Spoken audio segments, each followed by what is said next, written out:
Hello, my name is Arthur from Do It Games, and I'm here today to explain you the rules of Downfall of the Third Reich. First of all, I know my English is not so good, so I would like to apologize.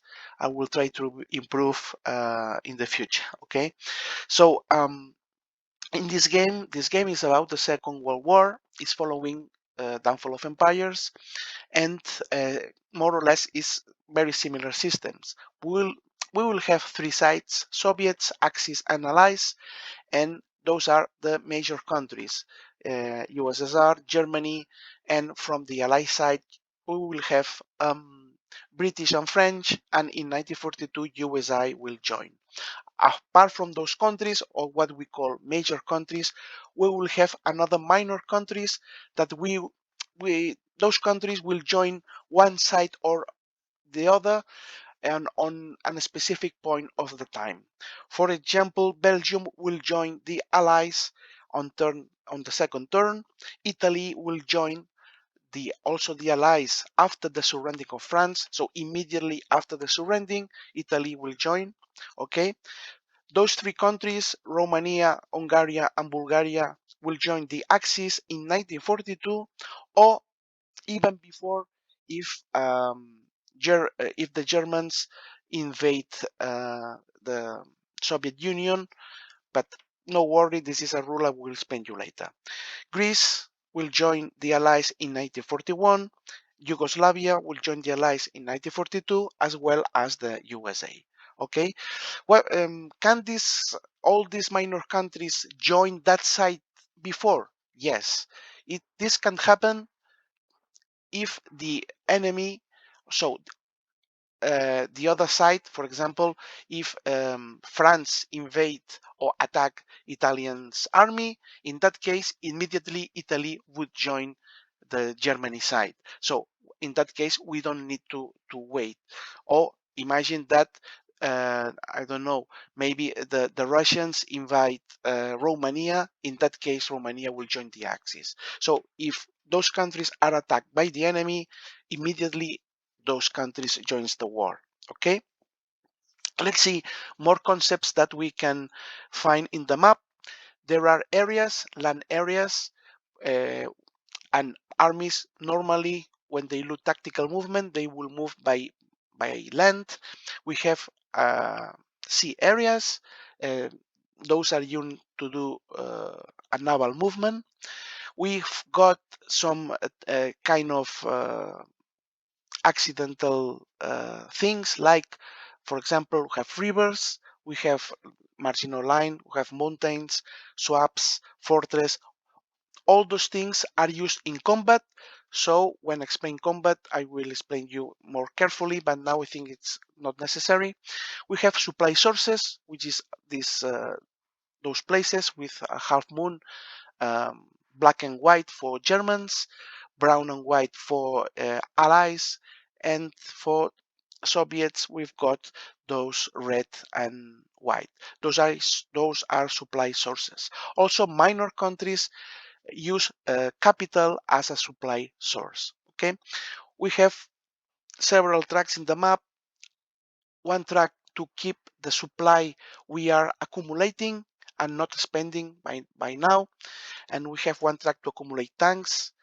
Okay, you will see later on that when we want to build one tank on the map, we need to spend one of those points. We have two areas to put developments. Let me show in the German. Okay, here we will put the developments the Germans are researching at this moment, and when they finish the research, we will take out from this box, and we have one area, one box to put both naval missions and air missions. In this game, each token is one mission, and in this box we put what we already have construct and are ready to use in the combat. Okay, so those are the components of the map, or the parts of the map. There are also some tokens here just to indicate which actions are you performing. Okay, it in your turn. But this is quite easy. I will explain you later. Let me give you some tips about the kind of armies we can find. So I will take Soviet Union, just an example. So for example, Soviet Union have infantry and armors. Let me give you a zoom. Infantry have this soldier, and armors have this tank on it. Okay. Um, the lower number of each kind, that in that case these three, this is what we call the normal or the standard infantry, and to build a 5 in that case, or a higher number than the standard in general, we need to develop one technology. Okay, in that case, at the beginning of the game, Soviets are not allowed to build this unit, needs to build this one, and once the technology is developed, they are able to build the second one.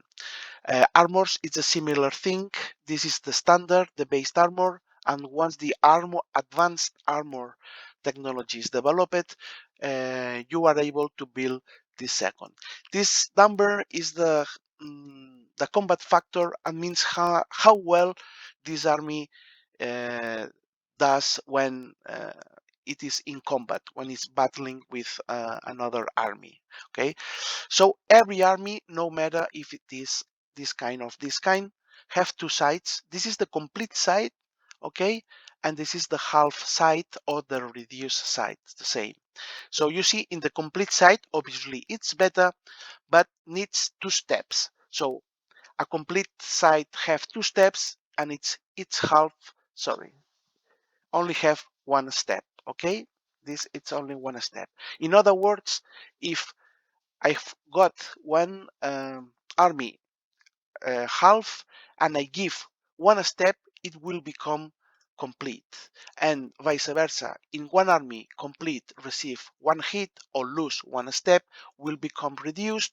Sorry, reduced now. And if it's reduced and receive another hit or have to lose another step, it will be eliminated. For instance, if I have one completed army, and this army receive two hits or have to lose two steps, it will be completed, eliminated. Okay, one army that's eliminated, obviously I can put again on the map doing one action, which is recruitment. Okay, those are basic concepts. Let's move now to explain the supply and the control. Let's play another concept. It's the control concept. Each area must be under the control of one side. So, for example, at the start of the game, all the Germans control all the areas in Germany, all the Soviets control of the areas of the Soviet Union, and same with allies. So, to indicate uh, which country have the control of one area, we use those markers. Okay, this is the German marker to indicate that one area is under the German control. This is the Soviet, and this is the Allies marker. There is not necessary to indicate, for example, that all the areas of German are under the control of the Germans, because we have this agreement. Okay, if there is an area in Germany with no control marker, it means that is under the German control. But for example, imagine that Soviets takes control of that area, we would need to use a Soviet marker just to indicate. How we can take control of one area? It's very easy.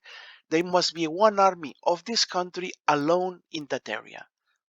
So, for example, let's say that the Soviets move here, and in the same turn move here. Safe movement. Okay. In that case, Soviets have been alone in this place and have been alone in this place. So we would need to put two markers to indicate that. So let's move to another concept, which is the concept of supply. Why we need supply? Because if one unit is out of supply, they cannot be activated to do anything, cannot move, cannot do amphibious landing, cannot attack, cannot do anything. And the worst thing is that if that army is still with no supply at the end of the players who owns this army will be eliminated. So at the turn of at my turn, I need to recover the supply all the units that started the turn without it. Okay, let's give few examples of how to get supply. Okay, let's see supply sources. As I told you before, those are the supply sources for the Germans, and obviously one unit which is on a supply source, it's supposed to be supplied. If the unit is, for example, at this place, which is not on a supply source, the Germans, I will put just this, but it's not necessary. The Germans needs to trace a supply line, okay, till the supply source of its country that controls. In that case, that army, no matter if happen this, that German army is in supply because there is a supply line till a supply source. What happened in that case if the Russians take this? In that case, that unit is not able to trace a supply line, see, to the supply source. This would be out of supply. Okay. What happened if an area, for example, there are German army here? Okay, this is very interesting because this army would be on supply if the Germans have the Blitzkrieg technology.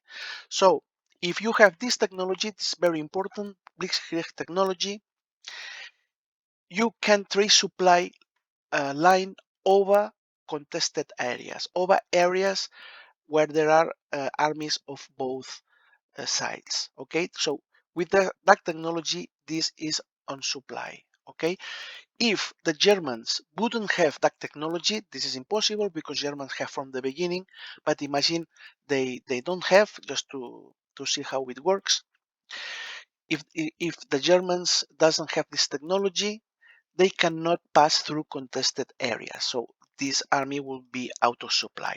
This is one important thing of that technology. Okay, no matter who controls this, okay, even German or whatever, without the technologies, mm, without the Blitzkrieg technology, this army would be out of supply.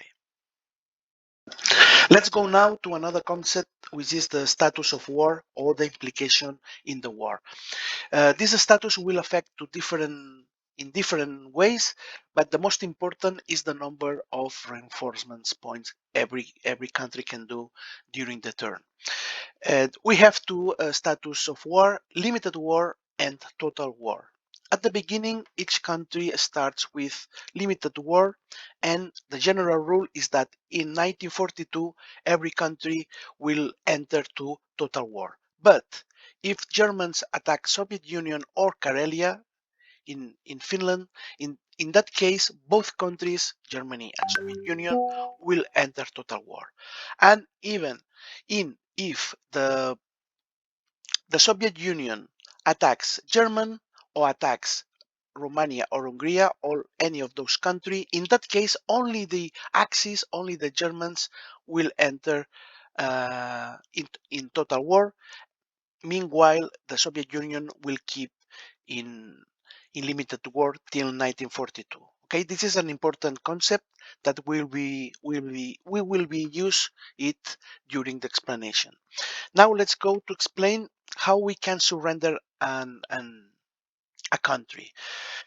General rule is that we can surrender, or for example, a country can be surrendered in the turn of the enemy. The only exception is France. So France is surrendered when the French player uh, plays. So how we can surrender France? France is surrendered if there are three different armies, or better said, three different areas with German armies there. In that case, imagine I am the German and I invaded France and I've got this. At that moment, France is not surrender. We have to wait to see if the French player can modify this. For example, now it's turn of the French player, and imagine the French achieve to eliminate this unit. In that case, French will not surrender. We will have to wait another turn. Okay, so France is checked during the turn of at the end of the turn of the allies player. Other countries surrendered at the end of its turn. For example, Italy and Belgium both surrender if there are two enemy armies in their country. No need to attack, no need to control. Same as France, only need to be there. This happens to um, Belgium and also to Italy. See that the Libya, which is the colony, do not count to do that. Have to be in the continent. Other minor countries surrendered by controlling their capital. For example, those countries surrendered when Bucharest or Sofia or um,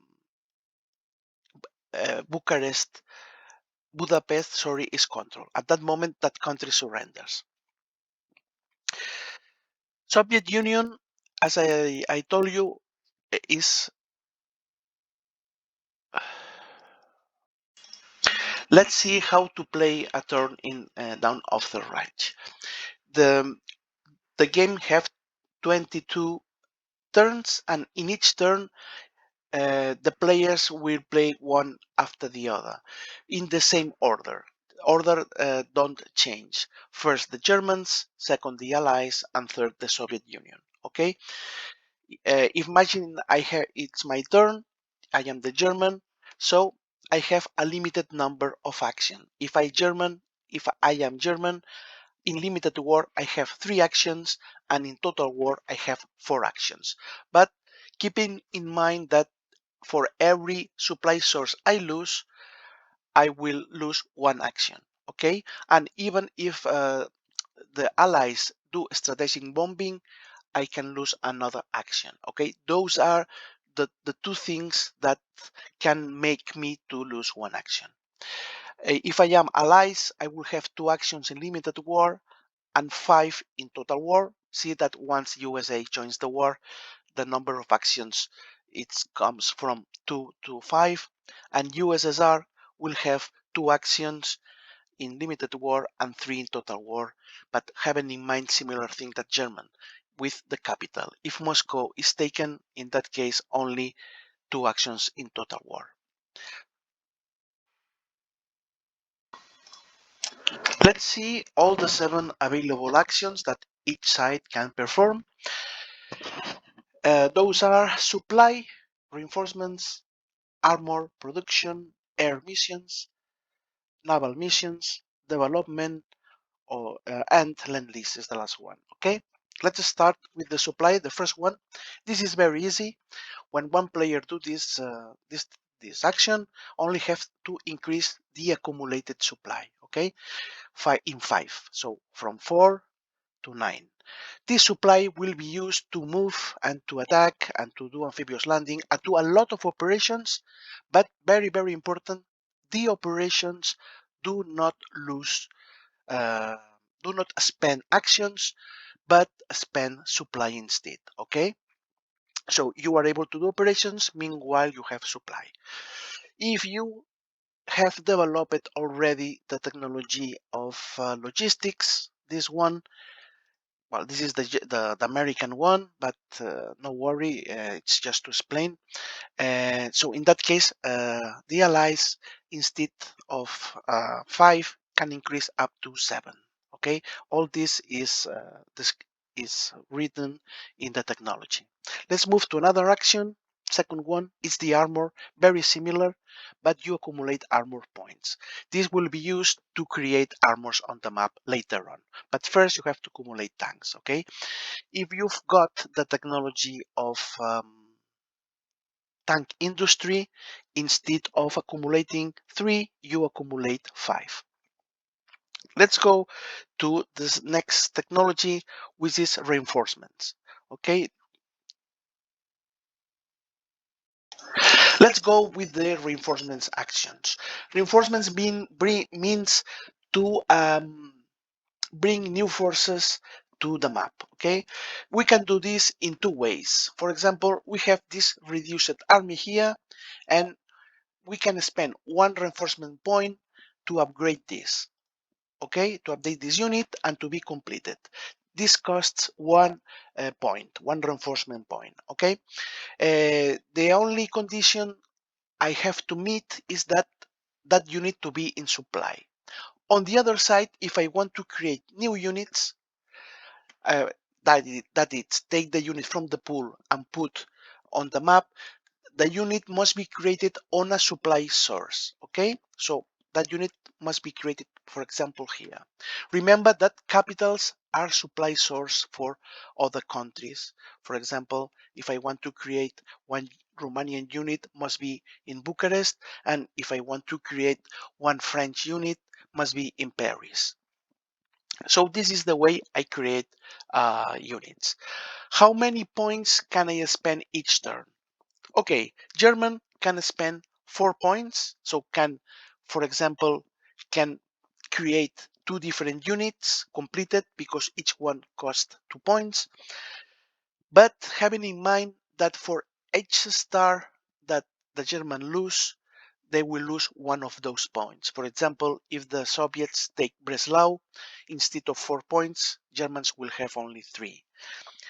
Allies will have 2 points in limited war and 4 points in total war.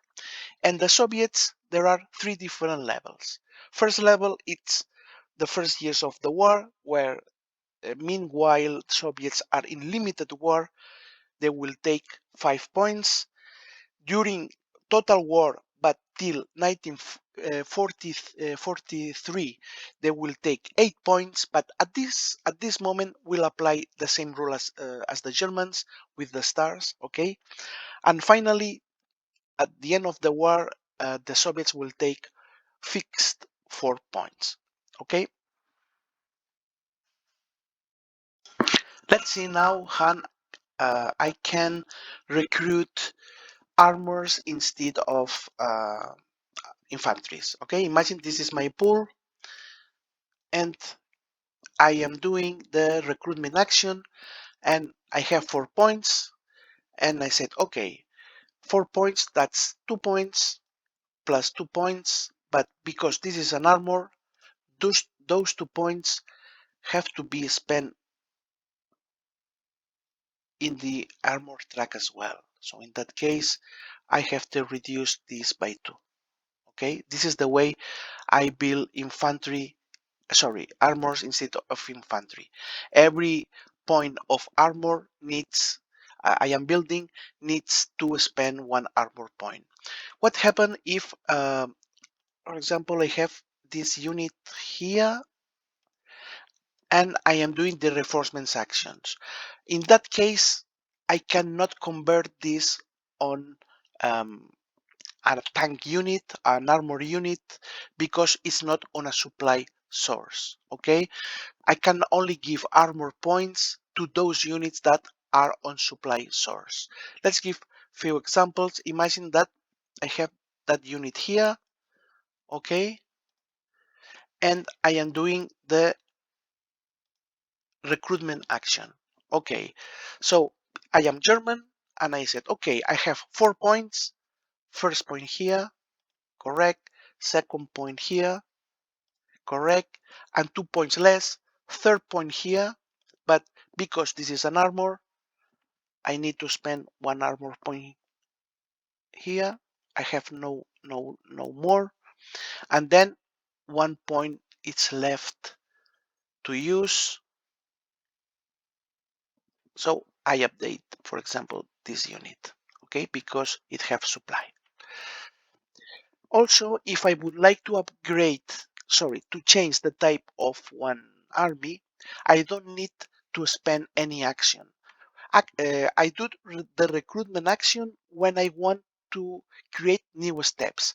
But imagine there is one army here and I want to this army to become a tank army, an armored army. In that case, I don't need to do this action of recruitment, it's so simple. I spend 2 armors and I change this army with an army unit. Okay, this is very easy. What about minor countries? Minor countries have by itself one free step of replacements, of recruitments. These have to be done at the very beginning of the turn of the player. Okay, and you don't need to do the recruitment action to get this free point of the minor countries. So imagine it's the turn of the Germans, and at the very beginning, Italians have 1 point for free every time that the Germans play. Obviously, Italian have to join the war first. Okay, if it's neutral, cannot take this reinforcement point.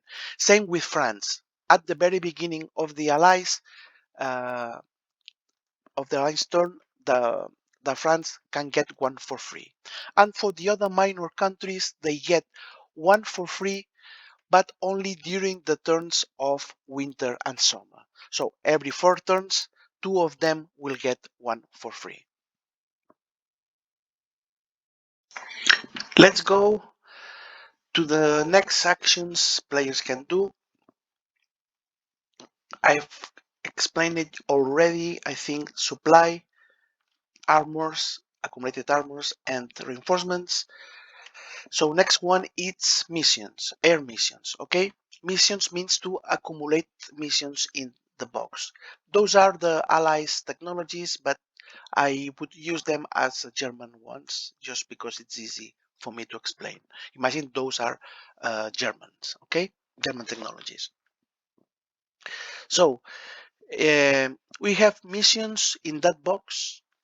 Let me do a zoom better. Okay, so to create one air mission, see that Germans starts the game with 4 air missions. Those missions will be using during the game, and if I want to create more, I need the aviation technology. Okay, with that technology and doing this action of missions, I will put 2 new from the pool to this box. This is the missions action. If I've got the air industry already developed, instead of 2, I will put 4 of them, okay, from the pool till the box. And if I've got the advanced aviation technology, the missions I put here must be on the other side, which are advanced missions. Next, next action I would like to explain, it's very similar to this one. It's to create naval missions or U-boats. Okay, later on I will show you how to use both naval and air missions. But to create U-boats, Germans don't need any, only Germans can do it. Okay, and they don't need any kind of technology. Just when doing this action, put 3 tokens here. See that already starts with 3, but every time Germans do this action without any technology can put. And if they have developed the advanced warships, instead of this one, they can produce the advanced side. Say that it's slightly different. Okay, it changes the model of the U-boat. So those are 2 more actions. Let's go to the next one, which is development. Development means to research technology. Okay, to research technology, each player have its own box. So here we will put the German technologies. Each technology needs 2 steps to be 100 developed. First step, I take the technology. For example, let's see another example. I take for example this technology in secret. Obviously all these things is done in secret, and I put face down here. Okay, so that means that the technology is half made. In another turn, because actions cannot be repeated, in the another turn I can I can do two things: create another technology here, another one, or finish the one that I already created. If I finish, this is ready to use from then. I don't need to wait another turn, okay? But I keep it secret till the moment I use. This is very easy. This is the way I can use I can create developments, I can create technologies, okay? I forget one important thing is that the actions that players do can be tracked here. It's I think it's good to track because you keep if you keep track, you can see what actions you have done, okay, and the number of actions you have done. For example, this player have done one development, one tanks. Remember, tanks is to increase the track, and one supply. Why we track this? Because actions cannot be repeated. Only can be repeated from the can be repeated for the allies side.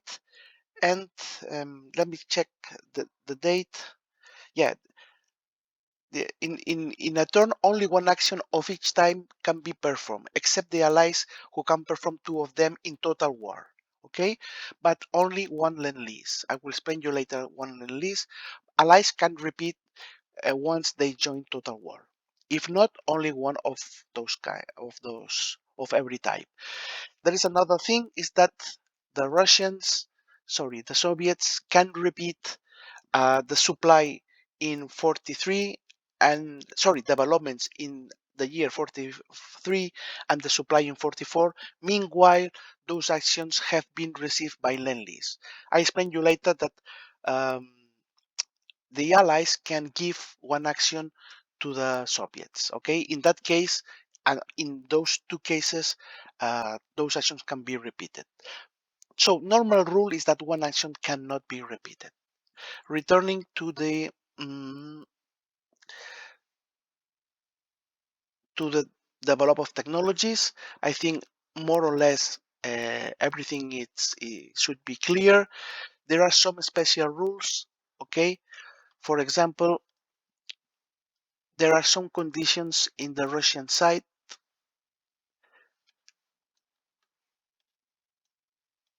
Just a way to show you this. Okay, this is one technology that it's a condition to be built to develop other technologies. For example, you see that tank industry have that symbol here of Urals industry, meaning that Urals industry is required to produce. Okay, and Urals industry can only be done from 1941. Well, this is I think when you play the game, you read the tile of the technology, and you see the conditions to be built. Okay, that it shouldn't be any problem on this. Last action, it's the land lease. Only can be done by the allies, and it's as easy as putting land lease here, and this token is taken by the Soviets, and when the Soviets play, they can use this token as an action. So in other ways, um, the allies decline to do one action, and in order that the Soviets get one plus action. Okay, Lend-Lease. There are few conditions of Lend-Lease. Let me just check in the rules. It can be only be performed from Barbarossa. In other words, the attack that Germans do in Russia, or from spring 1942, okay, till 1944. This action can be also done in 1941 if the Soviet controls Karelia. This is the only condition. Now you know which actions each player can do. Let's explain one turn, okay? Um, I remember you that the game has 22 turns, and in each turn, each player will play, starting the German, following the Allies, and last one will be the Soviet Union. In each turn, the first thing to do, in each player turn, sorry, each first thing to do is to check if you have to put one replacement of any minor country. Remember that Italy and France have one replacement on every turn, and all other minor countries have one replacement in winter and in summer. This is the first thing to do. And second thing to do, only the German will take 3 supply points if Italy have joined the war. After doing this, we can start the turn in the same order I explained you before.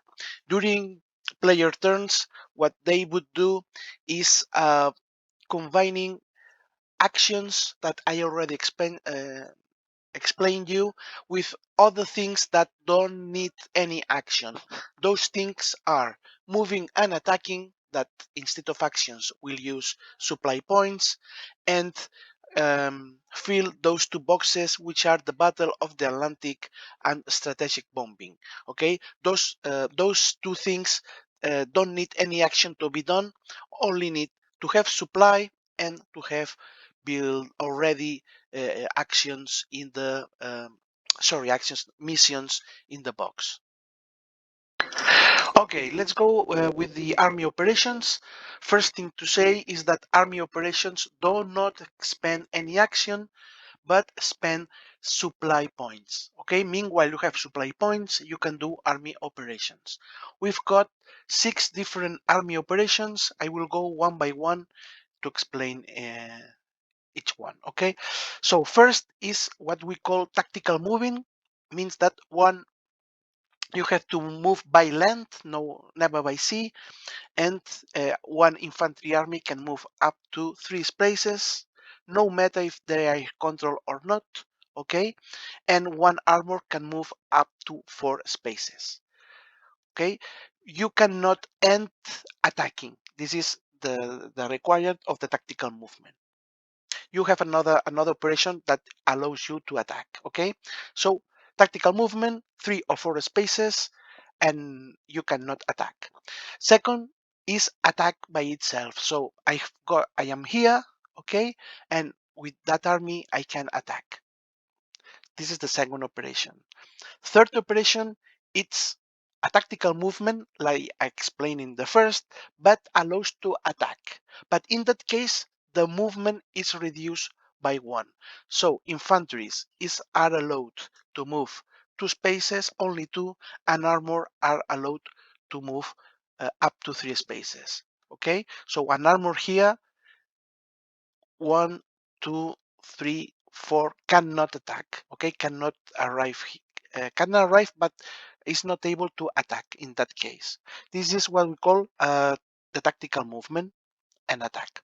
Fourth army operation is the strategical movement. You can move by land any number of areas, but uh, till a second place, but both both arrival and departure have to be controlled by you. Also, all the areas you are passing, you have to control all of them. Okay, and all those actions, the fourth I explained it, I repeat: movement, attack, move and attack, or strategical movement cost 1 supply point per army.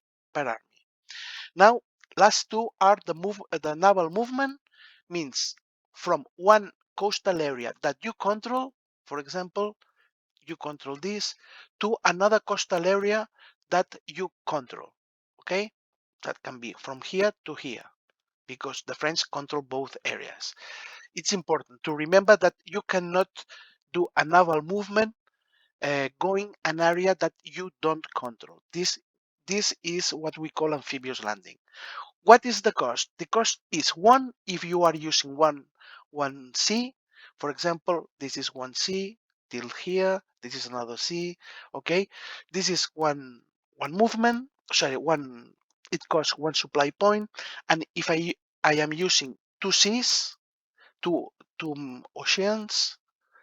Okay, see that crossing Gibraltar is change the C. In that case, I have to spend 2 supply points. So 2, 3, 4 Cs, I have to spend 2. And if I only using 1 C, I have to spend 1 supply point. And last is the amphibious landing, is when you, for example, you want to take one enemy area, for example, by landing, doing amphibious landing. So in that case, you need to control the origin, but the destination have to be controlled by the enemy. The cost in this case is 2 supply points per army. It's twice normal movement. Okay. For example, if we had one German army here, it's in supply, I can activate those armies to do an amphibious landing using these arrows. This movement, I will do an example of this to show you all the areas you can do amphibious landing, but you will use arrows or the areas to disembark to do an amphibious landing. Okay, let's explain now the combat, and I will do this using examples because I think it's more easy. You have to take in mind very few rules, but you have to follow strictly. Okay, let's say that the German player activates 3 armies and obviously spend 3 supply points. So first thing is that when you roll the dice to start the combat, you are not allowed to use any more supply points to move an attack or to do anything. Okay, so first you have to move and then start all the combats. Okay, so the Germans has spent 3 points of supply and move those army here to attack and to support and etc. So first rule is that attacks are one army against one army. So one army attacking, one army defending. This is crucial to understand. Okay, so if there are other armies in the side of the attacker, okay, that are free, for example, see that the attacker have 3 armies here and 2 the defender. So there is one free. In that case, that army can support the attack but never attack. So let's say that army supports the second combat. Okay, and the defender it's alone. So I mean that meanwhile the attacker can use other armies to support the attack, the defender never can use any army to support the defender. So let's say here, for this is an example, okay? Imagine all are in supply and the attacker attack this army and this is free, but because it's the defender, this is not able to support any attack. Okay, this only happen with the attacker. In that case, what else can do the attacker? So apart from putting new armies to support, the attacker can take air missions, okay, from the box of air missions and put to support the attack as well. So in that case, the attacker will put one air mission to support the attack.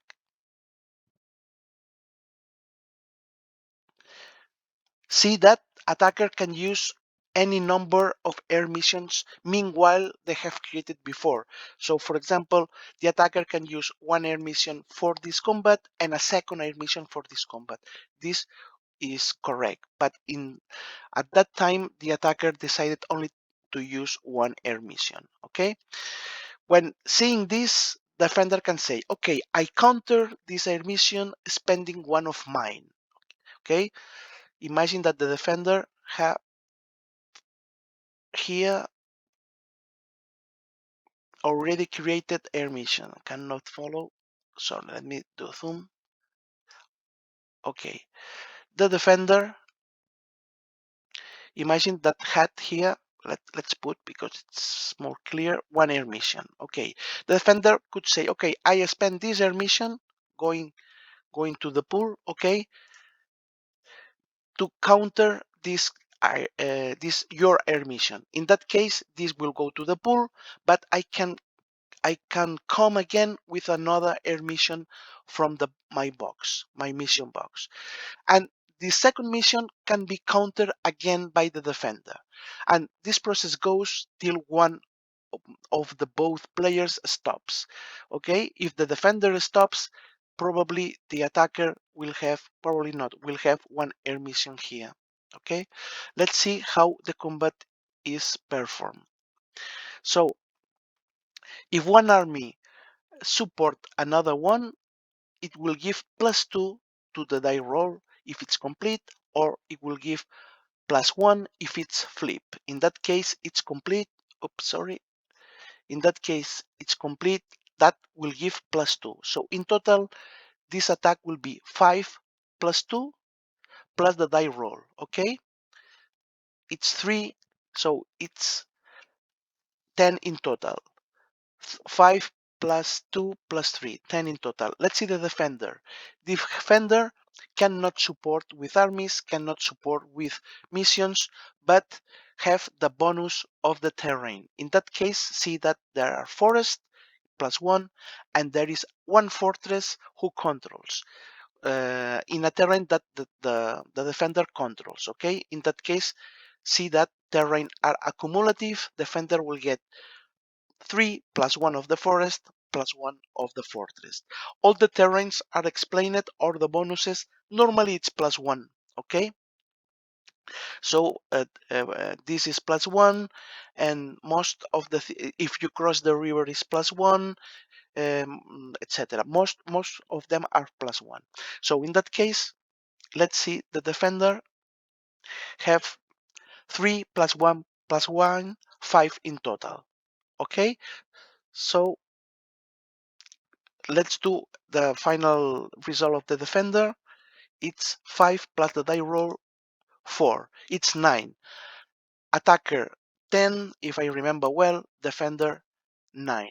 In that case, Germans win.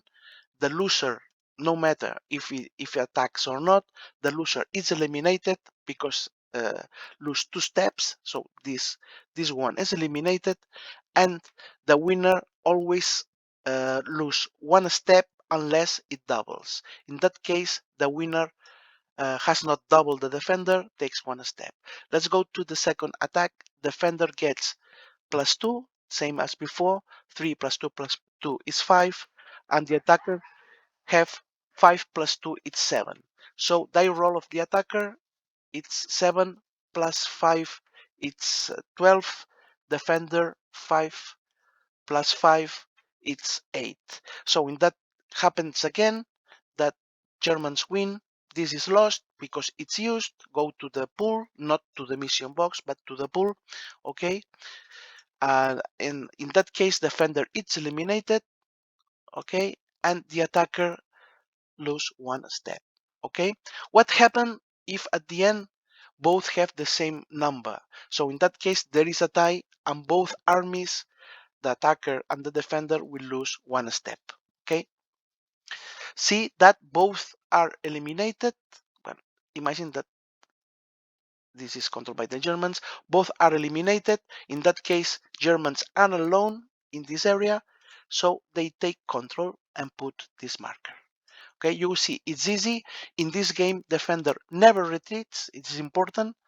And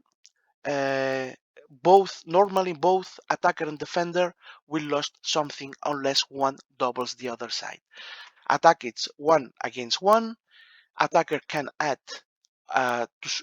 supports by 1 army and one air mission, and defender adds the bonus of the terrain. Okay, let's explain now how amphibious landing works. Who can do an amphibious landing? So,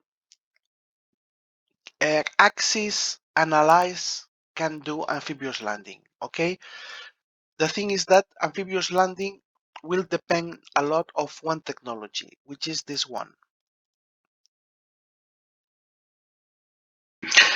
Okay, let's see now the amphibious landing operation.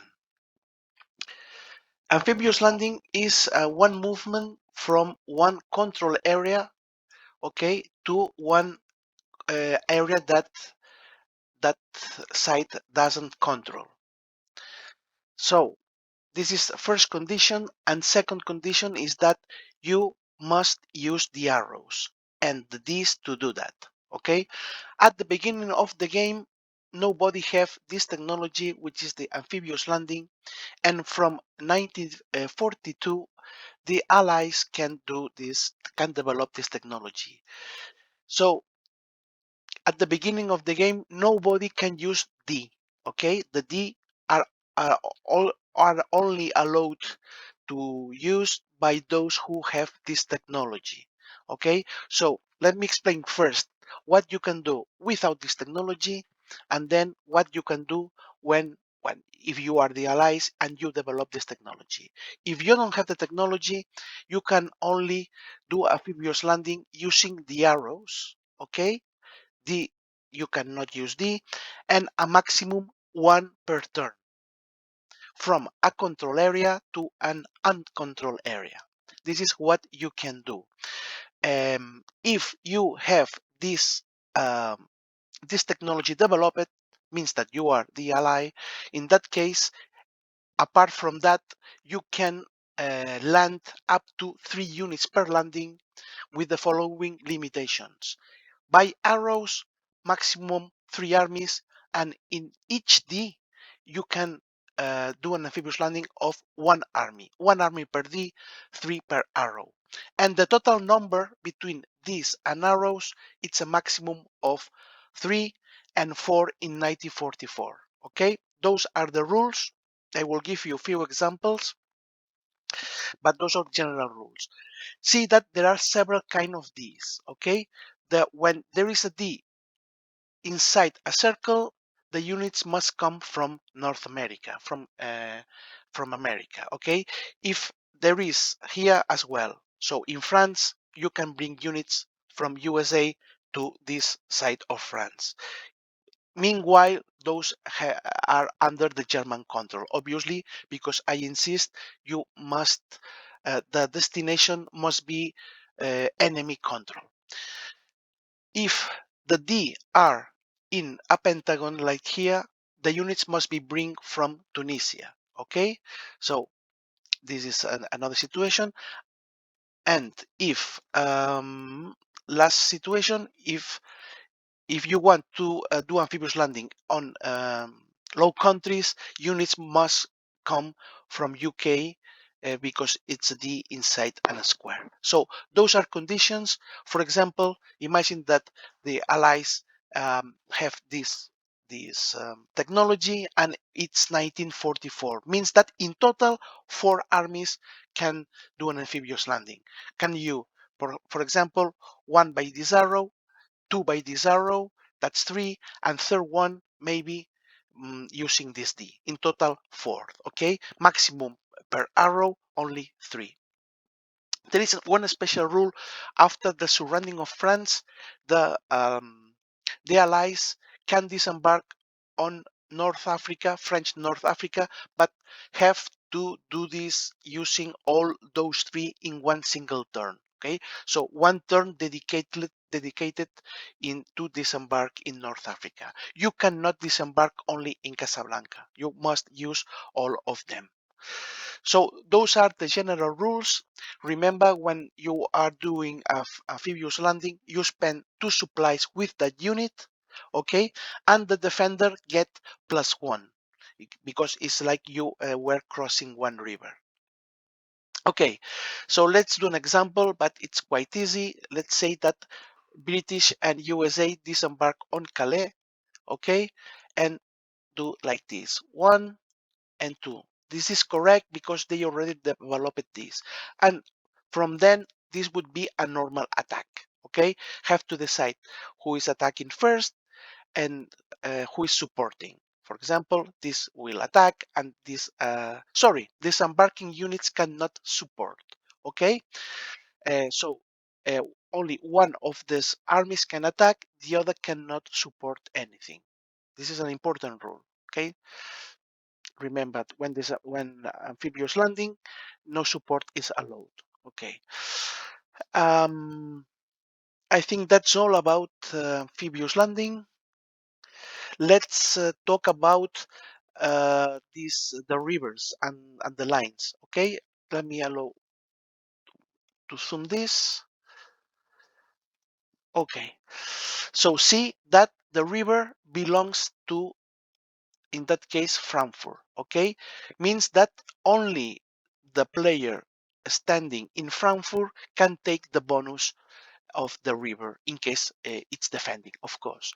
And see, for example, that this line, okay, see that this line, it's in Nancy. That means that only the player staying in Nancy will get the bonus. In other words, if the German crosses from here to attack, okay, crossing that river, the defender in Reims will not get the bonus of the river because it's in the German side. Okay, to see if one defender gets the bonus or not, you have to take in consideration only the attacker, never the supporting unit. So, for example, imagine that there is one German here, okay, and another German crosses to help, to support, because this is the attacker and the attacker has not crossed any line. The defender will not get the bonus of the marginal line. Okay, if this were the attacker and this will be supporting, in that case, yes, defender will do. Let's go now with another kind of combat, which is the combat that tanks can do, and using the Blitzkrieg technology. Okay, we call this movement exploitation movement. Okay, let me give you an example. First, you need this technology to be developed. This technology is Blitzkrieg, and this technology has already developed for the Germans at the beginning of the game. Okay, so Germans already have. If you remember well, this technology have one use I already explained you, is that when you are looking to trace a supply line, this technology allows to pass over an area with enemies. Second thing that this technology will give you is that when you are attacking, let's say you are moving here and you are attacking, okay, and you get +4, which is the case because this is 5 against 3. If I put, for example, here one mission, in that case I will get 7 against 4. It's +4 or more. In that case it's +4. In that case, tanks can move passing this area, okay, and going up to an adjacent area, okay, no matter who controls that second area. So in that case, that army can move here one and then here, and this second army is able to go here or even join the first army. Okay, imagine that both armies, both Panther armies, goes to this area, okay, and one of them, as the rule I explained you before, it's forced to attack, and the other can support or even can do anything. In that case, they can support the attack. Okay, if here there is two, for example, two units, okay, same thing. One unit could attack uh, another one, and the second could attack or could say, okay, I will decline to do the second combat. Okay, if you have more armies, more, let me check. If I have another army here, I can go, for example, with another one, and this is able to support any of the other attacks. Okay. This allowed the Germans to to uh, make probably enemy armies. Imagine that Germans have exploited to this, let's do it this way, one army here. Well, it's not able, but imagine that the Germans have one army here and our army here from previous turn. Doing this movement, these units will be out of supply, okay? Because USSR don't have this technology, at least at the beginning, are not, because of that, USSR is not able to trace supply line in areas with enemies. Okay, this movement is nice to do this kind of things, but remember you have to have +4 or more, and you have to do this with panthers, with tanks. Okay, of course, when doing this, all those units must spend supply points because you are really moving all those units. This is the only exception to one rule I think I forget to tell you, is that when you are in an, imagine, forget the exploitation. Now, if you are in an area with an enemies, you cannot move to any area to conquer during the turn. For example, imagine, let me give you an example. Okay, you are here with enemies, you can disengage, that's correct, you can move here, but you are not able to move here. So rule says that during the turn, if you want to disengage from one area with enemies, all your movement have to be done through control areas. Okay, this is one thing I forget to explain you before. And now I think we are finishing. There are two chapters. I don't think it's worth to explain, but let me just tell you that exists. There are in the map several several symbols like this one, or the petrol here in Bucharest, or in the Soviet Union. Okay, and there is another here in Suez. All those things, all those symbols means that conquering them give you some advantage. Okay, as an example, if the I will explain only the Trondheim as an example, but any of them give some advantage to the person who conquers. But let me read just Trondheim because it's related with the number of actions. It's quite nice. Okay, Trondheim, for example, if the ally player controls Trondheim, the Axis has one action less in total war in winter and spring. So it's quite nice to conquering this for the allies. Okay, most of the symbols it's related with recruitment. For example, if USSR or the allies control Bucharest, each axis receives two fewer supply units for each supply action. So it's quite nice if those sides control Bucharest, and so on. Okay, those I think it's not worth to explain. There are 6 or 5, and you have to check in the rule book. Last thing is some political restrictions. There is one chapter explaining that you cannot move in certain places. As an example, just as an example, there are 6 or 7 restrictions. But for example, Finnish, Belgium, Yugoslav, and Greek armies can only operate in their country, so they cannot move outside that country. Bulgarian can operate in Greece and Yugoslavia. So those units only operate in the neighbors, okay, in the west and south neighbors. And Italians can operate in Italy, Greece, and Africa, and Italians can operate in Italy, in Greece, and in Africa, and from 1941 in Yugoslavia. Well, there are few kinds of restrictions. I think that better that say now, it's good that you could take a look at the rule book.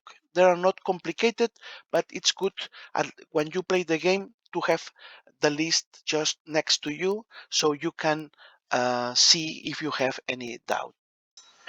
Let's go now to explain those boxes, Battle of the Atlantic and Strategic Bombing. For those four boxes, there is no need to spend any action.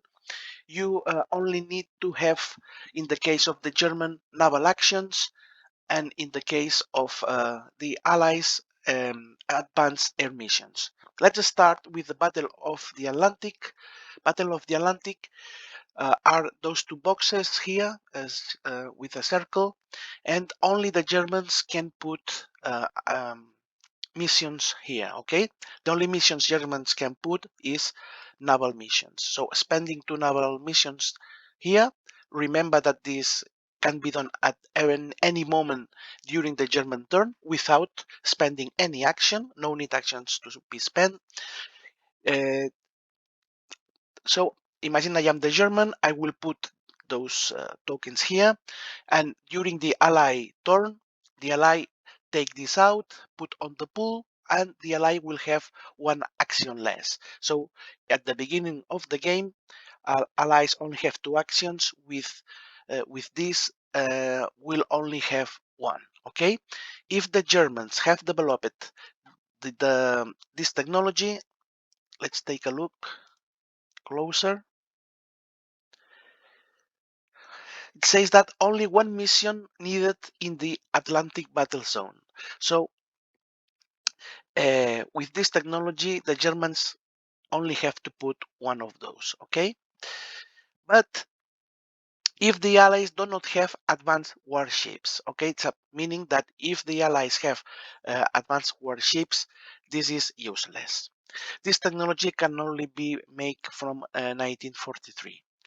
Okay, so next action, next thing, it's not an action, sorry, that the Allies can do, it's very similar, is to put two advanced missions here. Remember that those missions have to be advanced. And if the Allies also have London under control, okay, so both conditions, London under control and putting to strategic bombing, then the Germans will lose one action in the same way we have done with the U-boats with the Battle of the Atlantic. Okay, but the thing is that strategic bombing can be countered by the Germans. Okay, let me just follow the rules. It says that the first two Axis advanced air missions that counter the strategic bombing counter two missions instead of one. Let me just explain this a little bit more. Imagine that UK player or the Allies player put two strategic bombing here.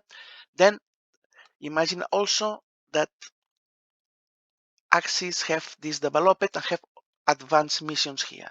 So using one, this can counter two missions in the strategic bomber. If again the Allies put two more, the second one will counter those the second two they put.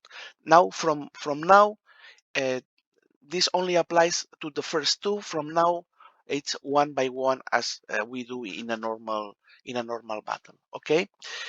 Well, that's all regarding Battle of the Atlantic and strategic bombing. The winter turns have special restrictions. I think I told you before, but just in case, let me read just for you.